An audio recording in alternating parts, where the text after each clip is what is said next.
Bom dia.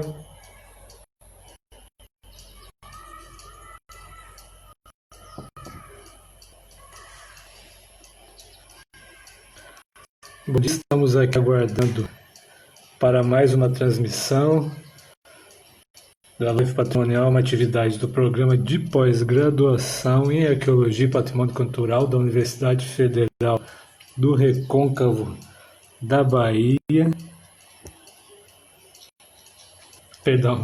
do Recôncavo da Bahia. Trata-se de uma ação extensionista integrante do programa de acompanhamento e enfrentamento à Covid-19 do Centro de Artes, Humanidades e Letras, da UFRB.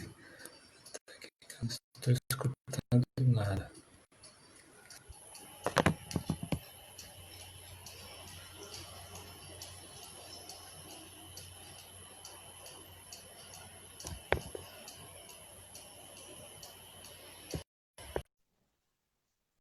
Funcionou?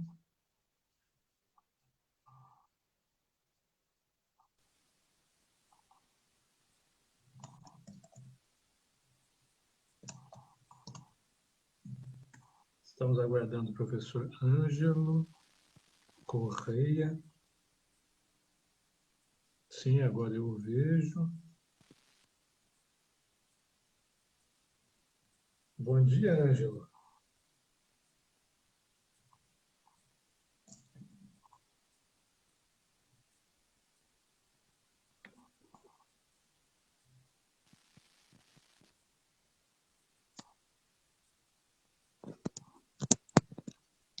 Pronto, está me ouvindo agora?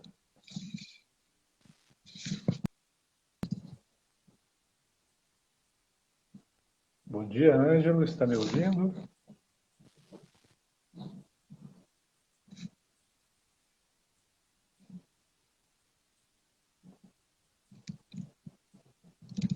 Não estou ouvindo ninguém.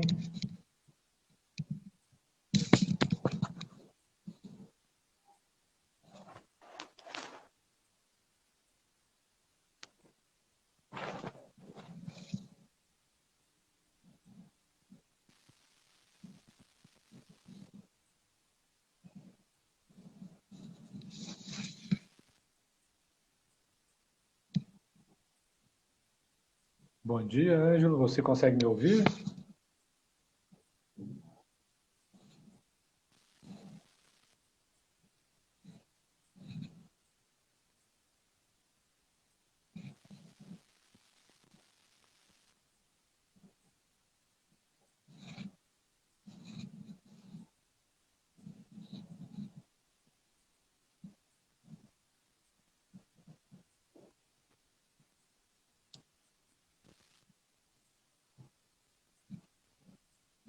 Peço a assistência que aguarde um pouquinho. Nós estamos tentando resolver alguns problemas técnicos. Agora sim estou ouvindo algum barulho.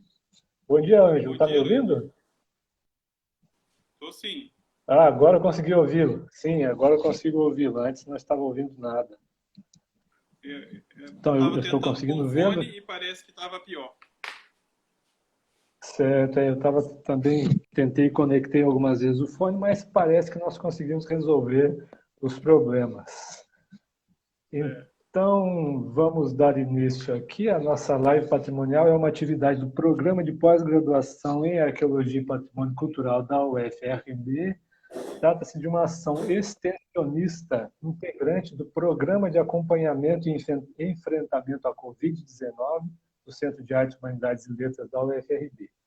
Hoje, na nossa transmissão, nós temos o prazer de conversar com o professor Ângelo Correia, que é graduado em História pela Universidade Federal de Juiz de Fora, é mestre e doutor em Arqueologia pelo Museu de Arqueologia e Etnologia da USP e é professor da graduação em Arqueologia e coordenador do programa de pós-graduação em Arqueologia da Universidade Federal do Piauí. Além de tudo isso, é o atual presidente da SAB. Pois bem, Ângelo, então a ideia das lives, das conversas com o pesquisador, é ter um espaço para que os pesquisadores falem livremente, falem de maneira extraoficial, de maneira descontraída, sobre a trajetória pessoal, as suas impressões na arqueologia e o que levou a seguir esse caminho da arqueologia. Então, eu passo a palavra a você, fique à vontade para os seus comentários, e nós temos até às 11 horas para essa conversa. Ótimo. Então, bom dia a todos. Eu agradeço aí esse espaço de fala para a gente poder aqui conversar. Só uma pequena correção na apresentação. Felizmente, eu já não sou mais coordenador da pós-graduação, já a professora Cláudia já assumiu, né? A gente, para quem não entende, né, a gente, quando assume a coordenação, é um trabalho muito trabalhoso, né? Então, quando a gente sai, a gente agradece que tenha outra pessoa para dar continuidade aos trabalhos. Sem dúvida. Né? Bem, cortou um pouquinho aqui, mas o que eu entendi, assim, essa parte dessa questão da minha carreira, né? O que eu segui dentro da arqueologia, já desde o início, assim, quando eu era moleque, né? A gente sempre pensava em questões de ser cientista de uma forma geral, né? Nem sabia direito o que era ciência.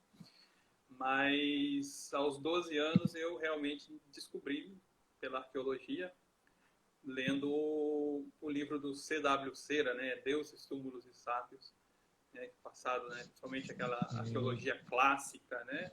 Então ali era um romance arqueológico, né. Então ele é um livro que floreia as grandes descobertas da arqueologia clássica. E ali eu me apaixonei, eu descobri que eu queria realmente estudar questões relacionadas às culturas humanas do planeta, né? Inicialmente, é lógico, aquela paixão pelo Egito, mas logo em seguida, já dentro da universidade, eu descobri que tinha lá um setor de arqueologia, onde eu já, no primeiro período, já busquei me tornar estagiário, e aí ali descobri e me apaixonei pela arqueologia brasileira de uma forma bem ampla, assim, né? Gostava muito das questões de artefatos líticos, do estudo de populações relacionadas principalmente a esses caçadores-coletores, mas como era a zona da Mata Mineira e os sítios que a gente teve a oportunidade de encontrar lá nas nossas pesquisas, eram sítios das populações de língua tupi, né? Ali, principalmente, a gente tem sítios relacionados aos povos tupinambá. E por esse motivo eu acabei não estudando tanto os artefatos líticos como eu gostaria lá no início, e acabei me enveredando muito mais para os estudos de cerâmica, já que a grande maioria, né, do conjunto artefatual encontrado nesse sítio, ou seja, percentualmente a cerâmica domina, né? Os artefatos líticos que eu até tive a oportunidade de trabalhar um pouquinho relacionado a esses sítios, eles ainda são muito, estatisticamente, é um número muito pequeno, né, se comparado com a cerâmica. E para quem conhece um pouquinho aí, né, de sítios ou material relacionado a povos tupi, já sabe logo que a cerâmica na bibliografia domina, né? Então eu acabei sendo forçado a me enveredar mais para estudar cerâmica do que aquela ideia minha lá no início dos líticos. Bem, uma introdução, não sei, você vai fazer alguma dinâmica? Como é que a gente vai fazer, Luiz? Isso, a ideia é que você se sinta livre e comente sobre a sua experiência, focando na sua experiência tupi, das pesquisas com os sítios tupi. Você recentemente voltei à sua tese, né, por conta do que nós encontramos um sepultamento, foi encontrado um sepultamento tupi aqui em Salvador. Voltei à sua tese e gostaria que você explanasse ela, e depois, mais tarde, tem algumas questões específicas. Então, fica à vontade. Tá.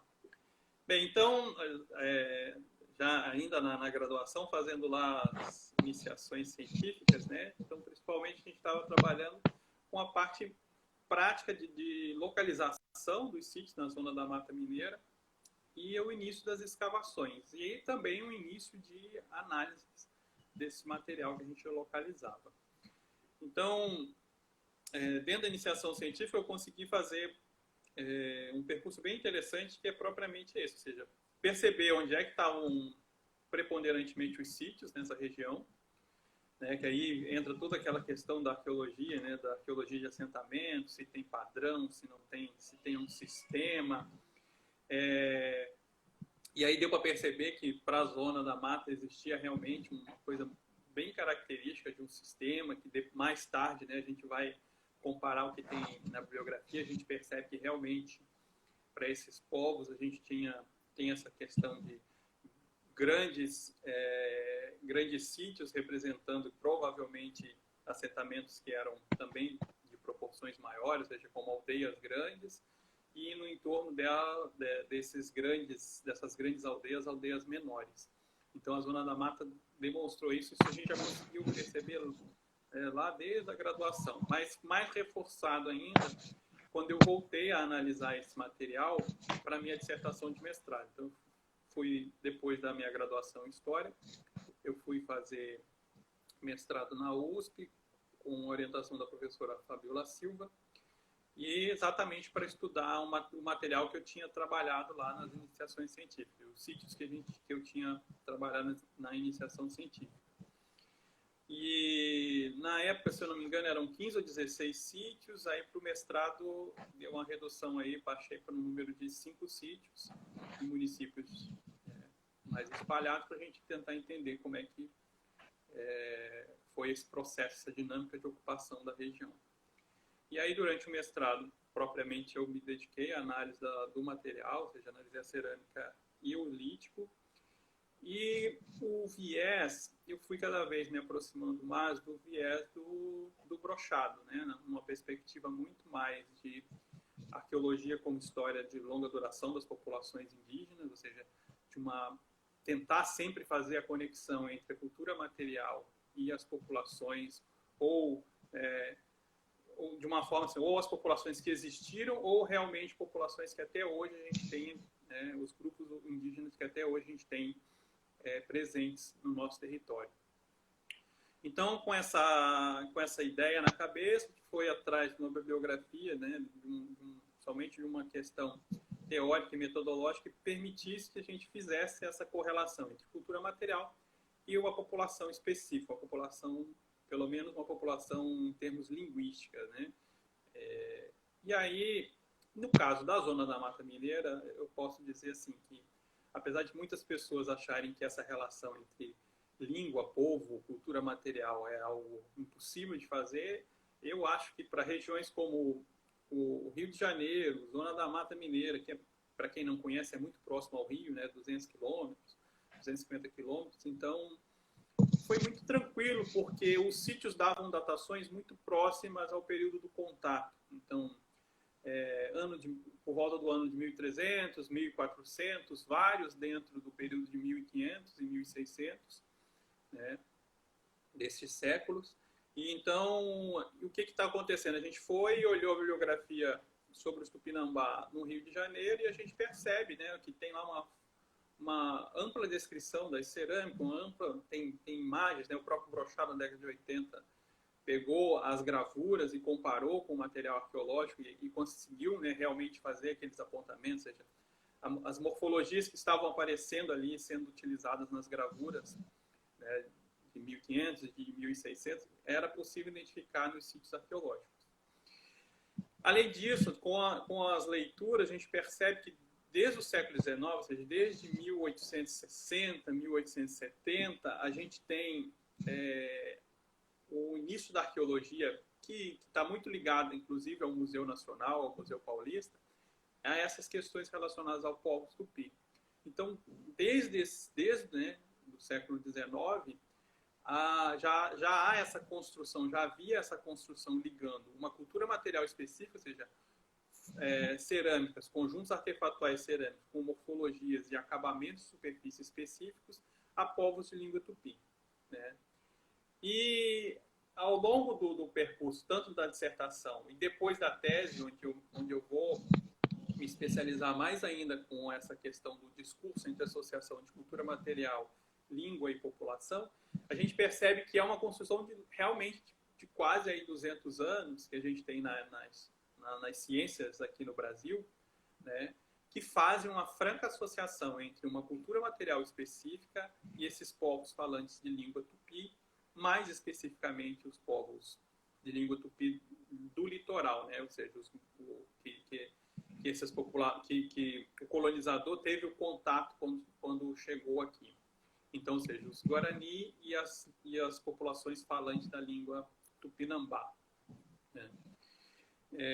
Que no século XIX eram simplesmente chamados de tupi. Então, como eu estava falando, lá dentro da dissertação foi muito tranquilo fazer essa relação, porque ao comparar o material que eu estava analisando para a Zona da Mata, ele era extremamente semelhante ao material que a gente tinha já conhecimento de análises anteriores para a região do Rio de Janeiro. E para um momento histórico em que a gente tem os relatos, né, dos cronistas, do pessoal que estava chegando no Rio de Janeiro aí em 1560, 1570, né, e em São Paulo também. Então, foi uma construção bem tranquila, ou seja, porque você tem lá um conjunto de morfologias e acabamento de superfície que é bastante coincidente num momento histórico onde a gente tem as fontes históricas para poder fazer essa relação, né? Às vezes, realmente, as pessoas têm muito medo dessa relação entre uma cultura material, o arqueólogo, né, falar de uma cultura material relacionada a uma população específica, exatamente por achar que a gente está falando de algo de 5.000 anos, de 9.000 anos. Realmente, se a gente for pegar o início das cerâmicas tupi há 5.000 anos, como estão previsto, dificilmente a gente vai conseguir fazer uma relação com essas cerâmicas que a gente chama de tupinambá ou chama de guarani. É preciso que a gente tenha toda uma construção. É por isso que eu gosto até de usar um termo que é fazer uma arqueologia reversa. Ou seja, o arqueólogo, se ele está querendo fazer arqueologia como história de longa duração, ele nunca pode pensar que ele tem que começar dos vestígios mais antigos de uma população. Ele tem que começar, na verdade, dos vestígios mais próximos, aquilo que é mais seguro ele fazer uma relação entre uma determinada população e uma determinada cultura material. E tentar ir achando sítios arqueológicos cada vez mais antigos, ou seja, indo cada vez mais no passado, ou seja, revertendo esse tempo, fazendo então essa arqueologia reversa, para que a gente consiga fazer essa relação, né? E um exemplo muito bom disso são exatamente os trabalhos relacionados às populações do tronco tupi. Porque quando a gente está estudando sítios que são perto do período colonial, ou seja, do início da colonização europeia aqui no Brasil, a gente percebe que a gente consegue fazer esses links, ou seja, a gente consegue achar um sítio arqueológico e algumas vezes a gente vai achar na documentação o nome da aldeia, saber qual que era a população, quais eram os costumes, o que aquela população fazia, o que ela comia ou como ela usava aquelas vasilhas, né? Então a gente tem exemplos disso para o Rio de Janeiro, a gente tem claros exemplos disso em São Luís, no Maranhão, onde a gente já tem mais de 15 aldeias que hoje são sítios arqueológicos, né? E que foi possível, através da documentação, cruzar isso, e a gente tem lá o nome da aldeia, o cacique que estava, tem toda uma descrição sobre a população daquela aldeia, e no mesmo local, através de cruzamentos com cartografia, a gente tem o sítio arqueológico, né? Cadastrado no sítio do IFAM. Então, ou seja, e no Rio de Janeiro a gente tem alguns exemplos que a professora Ângela Buarque também conseguiu fazer essa relação entre o período lá do século XVI e os sítios arqueológicos localizados recentemente. Então, quando a gente consegue isso, a gente consegue criar um ponto de ligação. Ou seja, a gente tem um documento histórico dizendo que população que existia naquela aldeia, e a gente vai lá e escava. E a gente tira, então, o conjunto artefatual e consegue verificar, olha, se aqui, então, está dizendo que quem habitava aqui eram as populações tupinambá, né? E o sítio, o que eu estou escavando aqui é do mesmo período que muitas vezes a gente vai encontrar, como o caso da Ângela Buarque. Encontrou cota de malha que se usava no século XVI. Encontrou as miçangas de vidro no sítio arqueológico. Então, ou seja, tem a datação próxima, tem a cultura material europeia que está inserida no sítio, e tem a documentação do período dizendo o nome daquele sítio e quem morava lá. Então, é um cruzamento muito perfeito para a gente dizer assim, olha, esta cerâmica que eu estou analisando aqui, esse conjunto cerâmico que eu estou analisando aqui, é o conjunto cerâmico dos Tupinambá do século XVI do Rio de Janeiro. Então, a partir disso e em diversos outros pontos, a gente consegue ir avançando para o passado. E a gente consegue perceber que que o conjunto artefatual no Rio de Janeiro do século XVI, ou seja, o conjunto artefatual cerâmico relacionado a povos Tupinambá do século XVI, ele é extremamente parecido com o do século X, ou até com anos anteriores. Ou seja, tem mudanças? Tem mudanças. Ao longo desse tempo tem mudanças. Mas a gente consegue perceber que o conjunto artefatual Tupi ou Tupinambá, ele muda muito lentamente ao longo da sua longa duração, né? Então a gente consegue rastrear algumas morfologias e alguns acabamentos de superfície até momentos bem recuados da sua história. Algumas morfologias, principalmente, elas são muito resistentes a mudanças, né? Então, as vasilhas de cozinhar, as vasilhas de preparar bebida alcoólica mudaram pouco, desde a Amazônia até os locais mais longínquos onde essa população se expandiu, né? Que é o sul do Brasil, né? e a costa leste. Então, incentivado por essa possibilidade de fazer uma franca relação entre cultura material, uma população específica, ou pelo menos uma população falante de uma língua específica,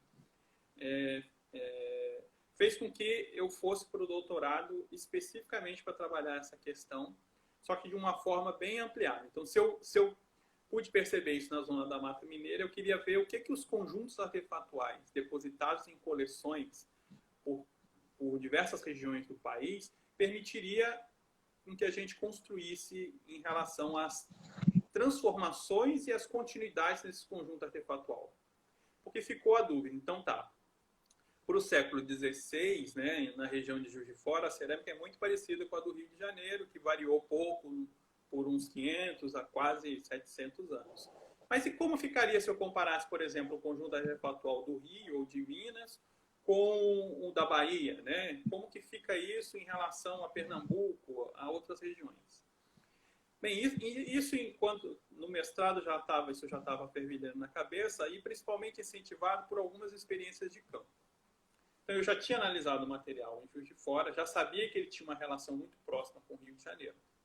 E aí eu tive a oportunidade de trabalhar num sítio perto de Salgueiro, no Pernambuco, né? Região ali mais central do estado, quase já chegando Ângelo, para... você pode repetir o nome do sítio, por favor, que teve uma interrupção? Tá. Este Não, último eu falei sítio o que nome você do sítio citou. até porque o nome do sítio me foge agora, mas era ali na região de Salgueiro, no interior de Pernambuco, né? Sim, Okay, Salgueiro. Certo. Naquela região Sim, mais agora ouvi. Obrigado. sertão, tal.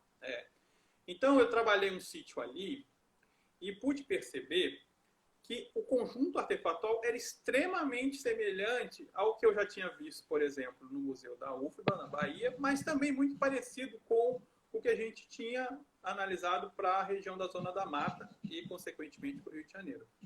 Ou seja, eu tinha um sítio no interior do Pernambuco que era muito parecido com algo a mais de 1.000 quilômetros a sul. Tá? E logo em seguida eu tive a oportunidade de participar de uma escavação num sítio em Brejo Santo, no Ceará, que fica uns 500 quilômetros desse sítio que eu falei no Pernambuco. E quando eu bati o olho naquele material, que era do sul do Ceará, assim, era perceptível que o material tinha características que poderiam associar a ele a povos tupi, só que as morfologias, né, e o acabamento de superfície eram extremamente diferentes. Então, a tese começou, né, a hipótese da tese começou exatamente instigada por isso. Como dois sítios que estão a pouco mais de 300, 400 quilômetros um do outro são tão diferentes, e sítios que estão a mais de 1.000 quilômetros um do outro, o material pode ser tão semelhante.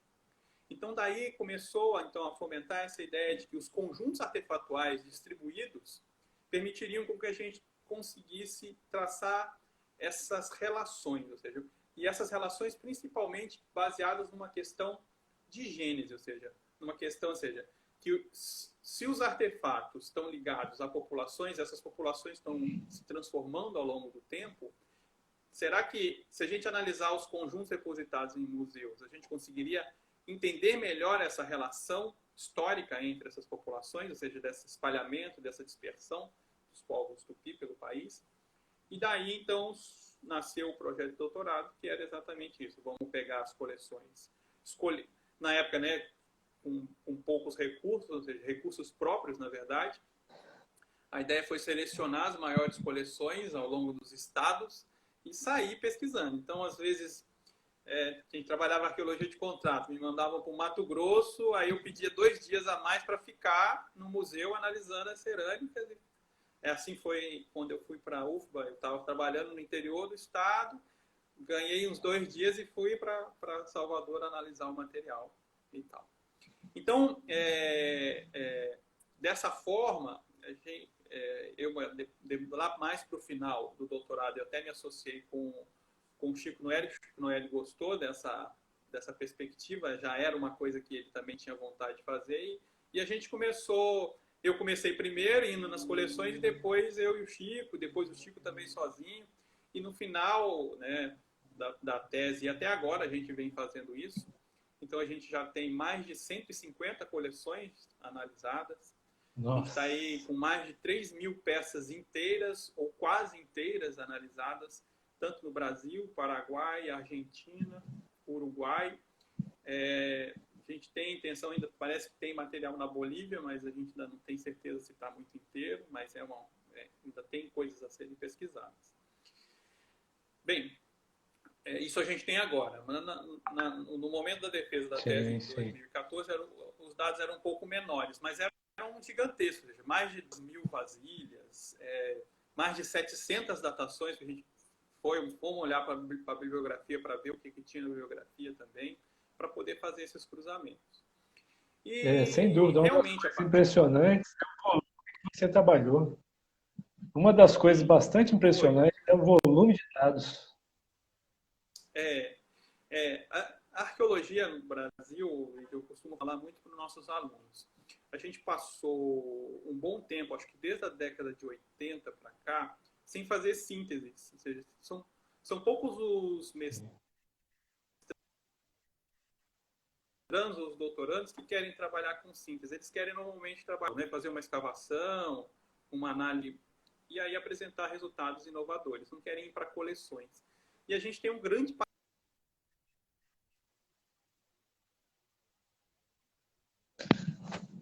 Ângelo,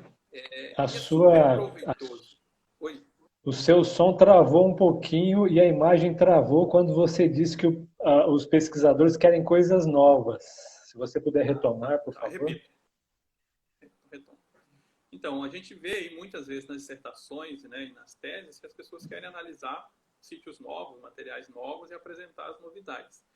E no Brasil a gente tem esse grande passivo, né? A gente tem coleções imensas que nunca foram estudadas. Um país muito grande, a gente tem grandes modelos, né? Na arqueologia brasileira temos grandes modelos, ou seja, de ocupação de região, de dispersão de população, e pouca gente vai para pesquisar, para unir os dados, né? Por que acabou me instigando também? Lá na dissertação de mestrado, eu já comecei a juntar datação, juntar informação sobre as populações ali, porque eu queria meio que saber assim, não dava para eu estudar o Supinambá como se eles tivessem surgido na zona da mata. Então eu comecei a fazer as conexões do entorno. Só que eu fui vendo que quanto mais eu pesquisava, isso mais me levava para longe, com mais dúvidas, e eu sabia que tinha mais bibliografia. Então eu acabei dando conta disso na minha cabeça na tese. Ou seja, vamos então fazer um panorama geral do que a gente tem sobre essa arqueologia tupi, né? Isso que vem recentemente sendo chamado de arqueologia tupi, mas já foi chamado de diversos outros nomes. E aí me levou a isso, né? Vamos então para os estados, ver como é que são as coleções, vamos olhar os relatórios, vamos fazer grandes planilhas com os nomes dos sítios. Aí você, por exemplo, fui olhar os fichas do IFAM, só tinham, né? É muito, né? 2.000 sítios caracterizados como tupi, nomeados como tupi na época nas 19.000 fichas, né? Hoje tem bem mais fichas, né? Mas na época tinham 19.000, desses 19.000, 2.000 eram tupi. Só que quando saímos da tese, saí com 4.700 sítios. Que, ou seja, mais do dobro não está cadastrado no IFAM. Está diluído numa bibliografia. Né? Poderia estar no IFAM, né? A gente já cedeu muito material somente com relação aos Guarani, para trabalhos do IFAM. Então, a gente tem um banco de dados muito grande que a gente consegue trabalhar muito especificamente essas regiões. E aí a gente consegue ver densidade, lógico que essas coisas de densidade, número de datação. Eu fiz questão de, logo que acabou a tese, publicar um artigo sobre as datações, porque parece que quando você tem 700 datações, resolveu o problema. E não é, na verdade. No Brasil, o grande problema é que são 700 datações, cada pesquisador fez de um jeito, sem critério, sem se preocupar com o do vizinho, sem discutir as datações próximas, sem ter quadros, modelos na cabeça. Então, o que acontece? Muitas das datas publicadas são escolhidas. Então, a gente sabe, tem vários pesquisadores, principalmente pessoal, mas eu mandei, sei lá, 3, 4 amostras desse sítio para datar. Aí uma deu muito antiga, muito recente. Ele descarta as duas da ponta e só publica do meio. Né? Hoje está tendo até algumas revisões. Né? Tem pesquisadores, o próprio Pat Schmidt já falou, então, se agora o Tupi pode ter 3.000 anos, eu tenho que tirar um monte de datação minha da gaveta, porque eu guardei as datas de 3.000 anos, porque achava que eram reais, que eram erros nas datações. Né? Então, o quadro de datação ainda, apesar de ser extenso para os povos Tupi, ou seja, 700 datas não é pouco, mas 700 datas num continente, né? Então, a gente ainda não tem um quadro muito conciso. Mas já é importante para a gente ver que existem alguns fenômenos interessantes nessas datas, que são, por exemplo, relacionados com densidade de pesquisa. Então, eu sei que as datas mais antigas tendem a estar nos lugares mais pesquisados, onde um número maior de datação foi realizado. Ou seja, um simples gráfico de densidade de número de datas por um determinado local, por uma determinada região, já leva o pico para uma idade muito antiga. E isso só não é verdade, estatisticamente, isso só é invalidado em Rondônia, que é considerado o centro de origem por diversos teóricos. Então, lá a gente tem um número pequeno de datas, mas elas tendem sempre a dar resultados muito antigos, né? Ou até mais. Uma coisa também que me chamou bastante atenção foi a exegese que você fez das datações.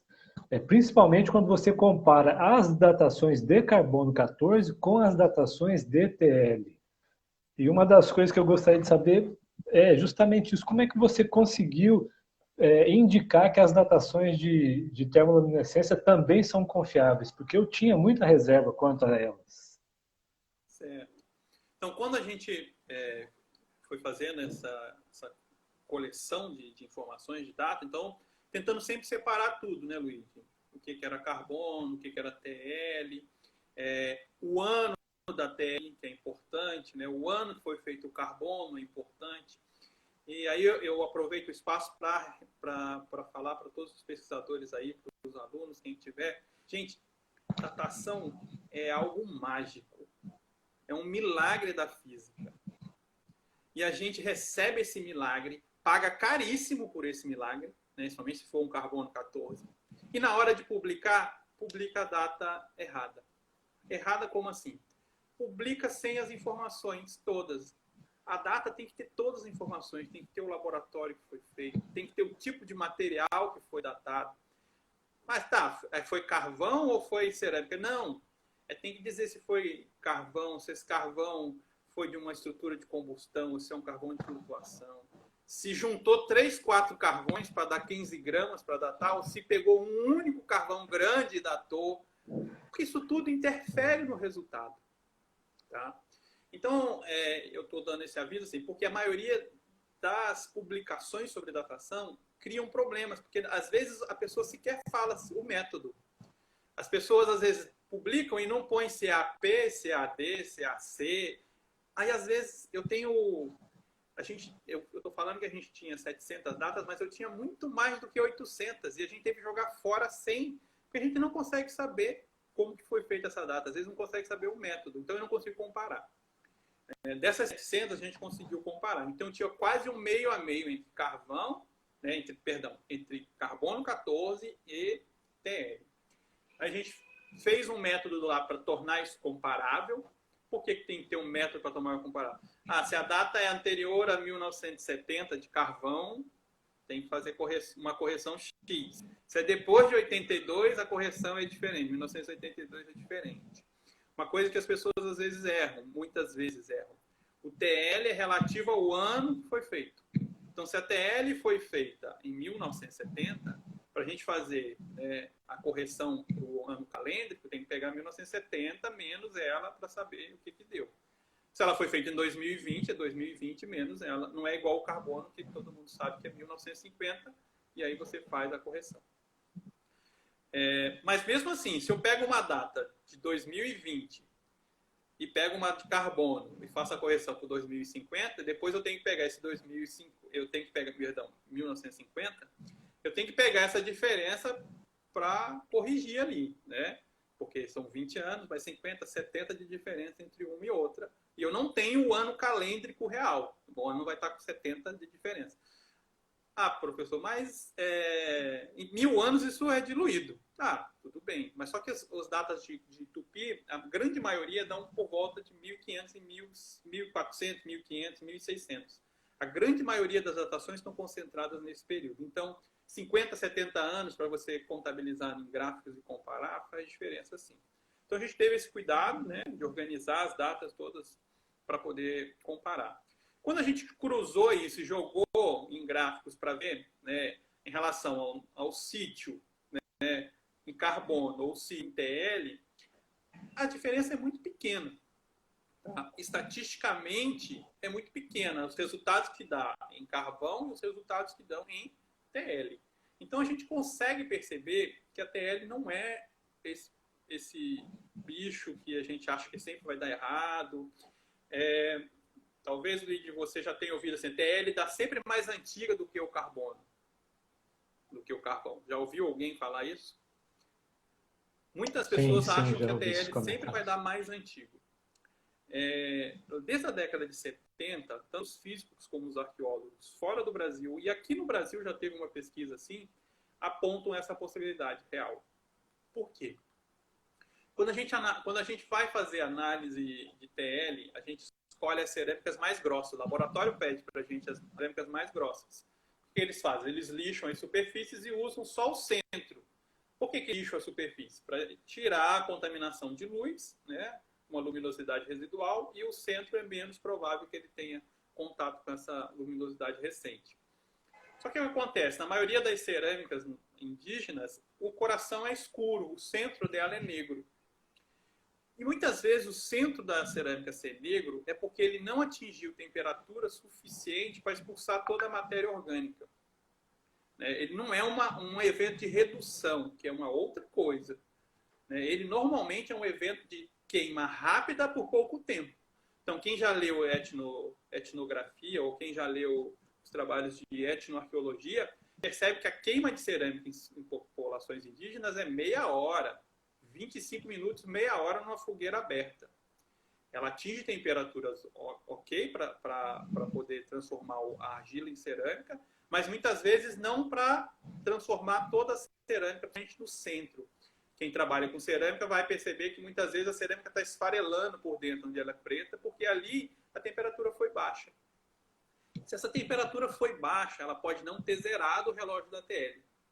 Então, quando o físico for fazer a TL, o que ele vai ter? Ele vai ter um relógio parcialmente zerado. E isso tende a dar um pouquinho mais antigo. Então, já desde a década de 70, os físicos avisam para nós arqueólogos, mas a gente não escuta, de que se você quer datar cerâmica para TL, ela não pode ter núcleo escuro por baixa temperatura. Ela pode ter núcleo escuro, mas a gente tem que saber se a temperatura ali foi suficiente. E o que a gente mais faz é mandar para TL cerâmica escura. Então, eu estou dizendo assim, um dos problemas da TL é esse. É lógico que a gente tem outros. Mas se a gente pensar também, eu sou um crítico dessa ideia de que o carbono é perfeito, porque a forma como a gente manda também nossas análises de carbono, nossas amostras, não são as mais adequadas, né? Então, o laboratório, por exemplo, você vai lá no Beta, ele tem lá uma lista do que você tem que indicar. E normalmente a gente não indica, né? Muitos arqueólogos não dizem como é que foi feita a coleta, não falam disso, né? Que é de uma camada. Grande maioria, a gente sabe que a gente não tira de estruturas de combustão, tira às vezes de camadas, né? A gente vai datar a camada, mas é uma somatória, né? Então tem que saber que se você pegar 3 carvões separados e mandar datar, a data é uma média entre 3 datas diferentes. Cada carvão pode ter queimado num período diferente, né? Se um queimou a 10.000 e o outro queimou a 5, a data vai dar um meio termo entre as duas.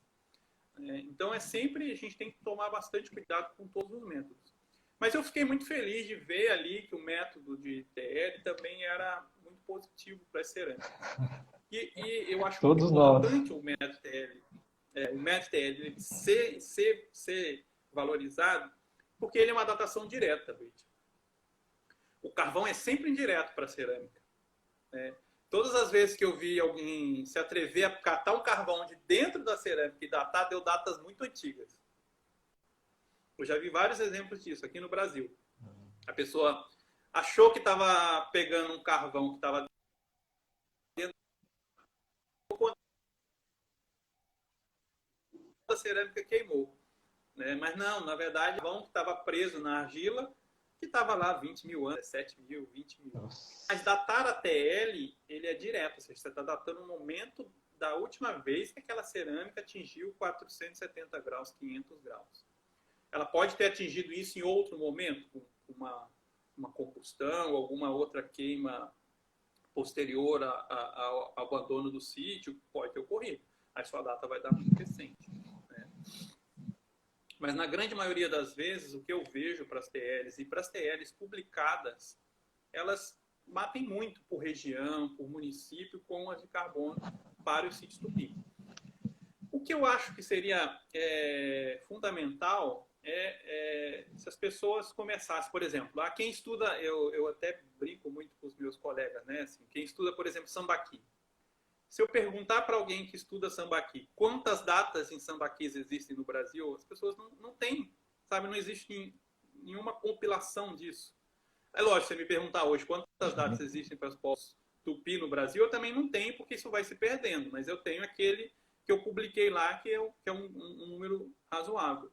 Mas, por exemplo, eu lembro que quando eu estava no doutorado, eu lembro que eu fui até você, eu mandei um e-mail perguntando, porque eu lembro que você fez uma compilação também para o Zaratu. Eu falo, poxa, isso é super legal, né? Que a gente tenha esses quadros de datação, que a gente entenda bem como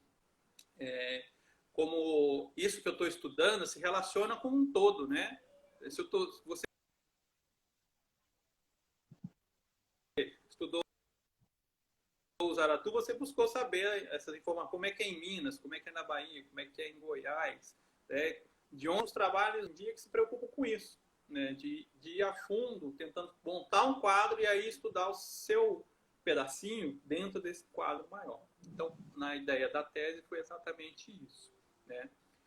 E a partir dos conjuntos, né, dos museus, é que ficou muito marcado mesmo que existem grandes diferenças, pelo menos em 5 grandes conjuntos. Ali na tese eu separei 5 porque é uma cobrança, né? Você tem que entregar um resultado.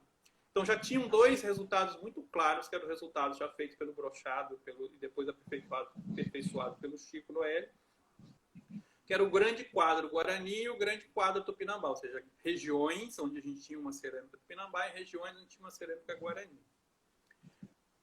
Foi possível perceber que essa grande região, que era marcadamente associada aos Tupinambá, a gente tem uma subdivisão, ou seja, tem um conjunto cerâmico ali dentro dessa área que antigamente era chamado somente de Tupinambá, que parece que não é Tupinambá. Que tem característica dos Tupinambá, mas que tem características das cerâmicas que são da Amazônia. E isso é o quê? É realmente uma área muito interiorana no Nordeste, pegando Maranhão, agora a gente sabe que Piauí, parte do Pernambuco, parte de Sergipe, Ceará principalmente, a gente tem isso. Na Bahia a gente não tem. Na Bahia a cerâmica é extremamente Tupinambá, até onde, lógico, a gente conhece. Tem um oeste baiano que a gente tem pouca informação. Não sei se realmente porque tem pouco sítio, só um desvio de pesquisa ali, né, para essa região. Não sei.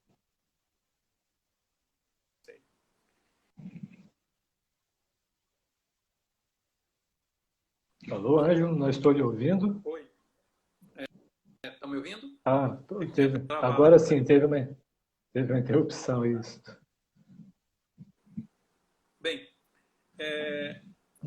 quando eu percebi, então, como eu estava falando, que tinha aqueles dois sítios lá, muito próximos, sul do Ceará e Pernambuco, estados bem vizinhos, que tinham grande diferença entre eles, isso me instigou a pesquisar, então, por que seria essa diferença? Então, o que eu vi ali? Eram dois conjuntos? Será que veio um conjunto da Amazônia, veio uma população da Amazônia trazendo um conjunto? E veio uma outra população vinda, né, de sul, passando pela Bahia, e aí que seria o Tupinambá, e ali formou, então, alguma fronteira, né? A própria Cláudia Oliveira, em 2009, está falando que existia uma fronteira que corta o estado do Pernambuco e divide, né, para norte a cerâmica de um jeito, para sul é de outro. Então eu fiquei pensando nisso, como explicar essa separação ali entre um Tupinambá clássico, se a gente pode falar assim, que é aquele que foi descrito para Bahia, para Rio, para São Paulo, né? Desse outro Tupinambá que tinha características do Tupinambá, mas não todas elas, ou seja, não tinha as vasilhas quadrangulares, não tinha as morfologias típicas que a gente encontra nesse Tupinambá do litoral e do interior ali por Minas. Então, como explicação foi essa, de pensar de...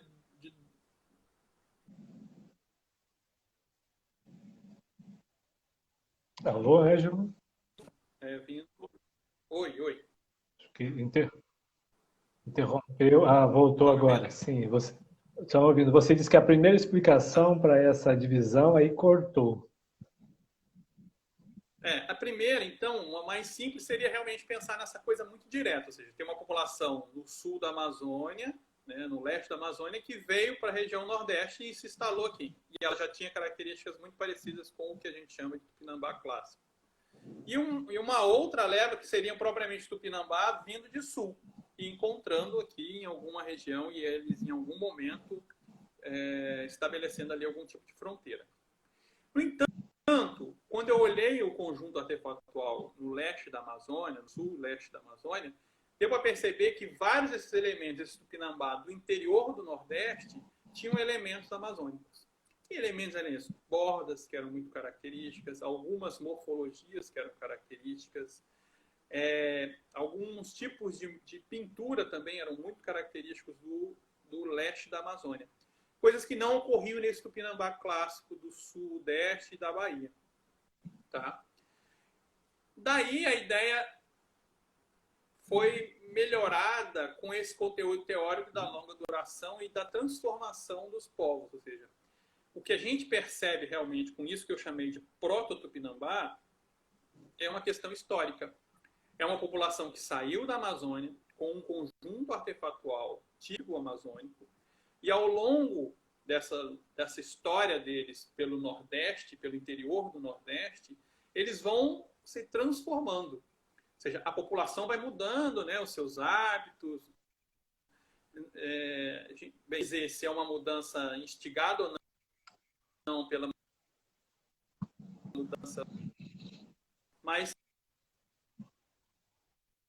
alguma coisa fez de vida. E isso, porque quem estuda cerâmica sabe que a principal causa de mudança na morfologia é a mudança na etiqueta.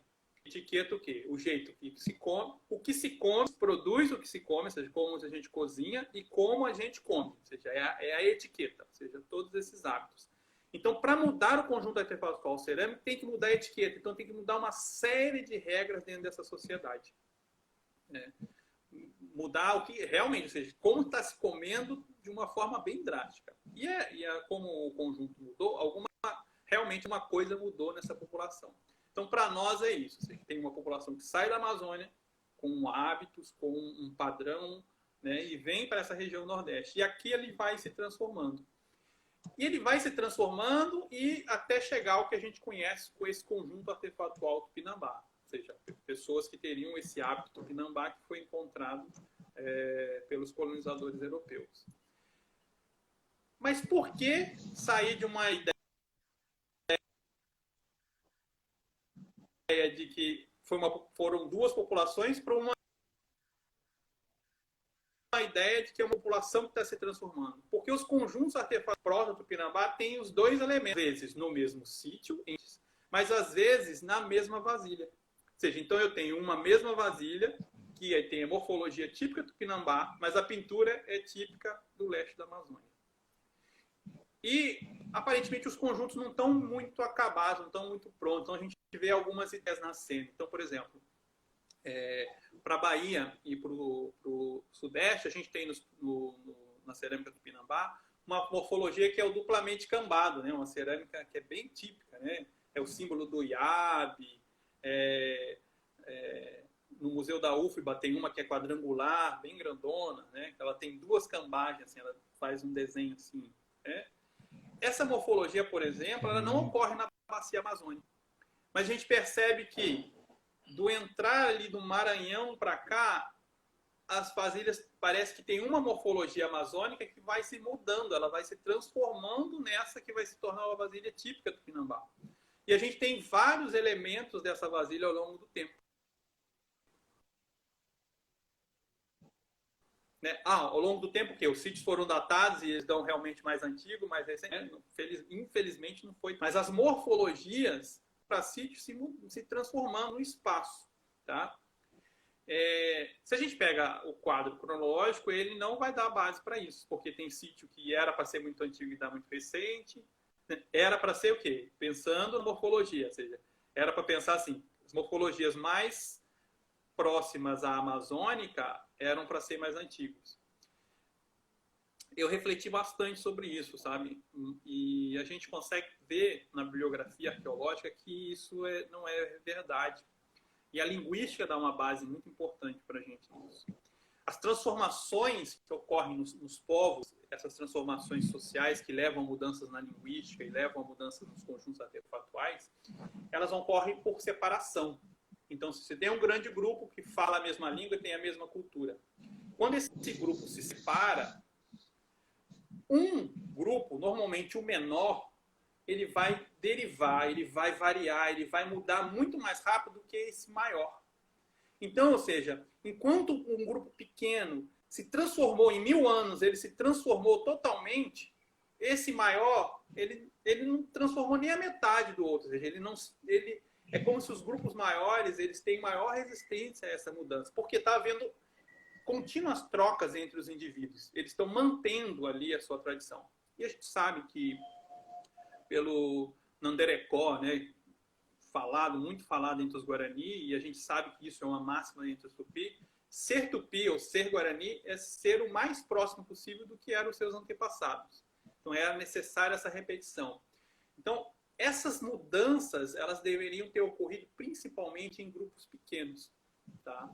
E em um determinado momento, provavelmente, um grupo pequeno desse, que derivou muito e que originou um hábito alimentar totalmente diferente, e por isso conjuntos artefatuais bem diferentes desse amazônico, por algum motivo eles se deram bem.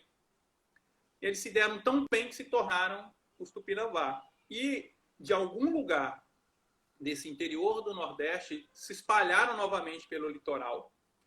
Né? Se espalharam novamente por quê? Porque, assim, aparentemente tem uma primeira leva desse proto-Tupinambá que chega até o litoral de Pernambuco. Mas os sítios são muito poucos. A maioria dos sítios, por exemplo, do litoral de Pernambuco, da Paraíba, são sítios Tupinambá, típicos. Então, parece que essa população que se desenvolveu no interior do Nordeste, depois ela se expande. Aí sim ela vai se expandir para a Bahia e a região Sudeste, até encontrar com os parentes que são os Guarani. Tá? Sim. Ângelo, desculpe interrompê-lo, mas nós já estamos com 10h56, mais 4 minutos a nossa transmissão vai encerrar. Ok. Então, gostaria de pedir a você para arrematar o raciocínio e apresentar aí um conjunto de considerações para nós. com que a gente tenha tido essa conversa mais específica sobre essa questão Proto-Pinambá e Guarani, e Proto-Pinambá e Tupinambá, porque isso aparentemente ocorreu para outras populações do tronco tupi.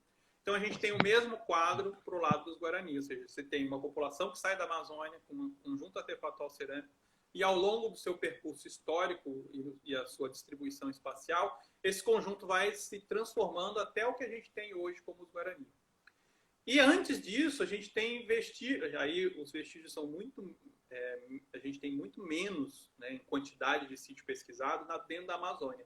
Mas aparentemente a gente tem um conjunto que é da área, que seria a área inicial, ou seja, em Rondônia, que deu origem aos demais conjuntos da mesma forma. No entanto, isso é acelerado quando essas populações vão para o leste da Amazônia e se tornam propriamente populações de língua tupi, né? Porque o tronco tupi é muito maior do que isso e a gente vai ter um processo muito amplo de dispersão dessa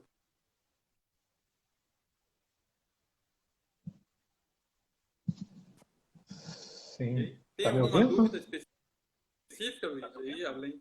Estou te ouvindo. Pois é, o assunto realmente é bastante interessante, o tempo é curto.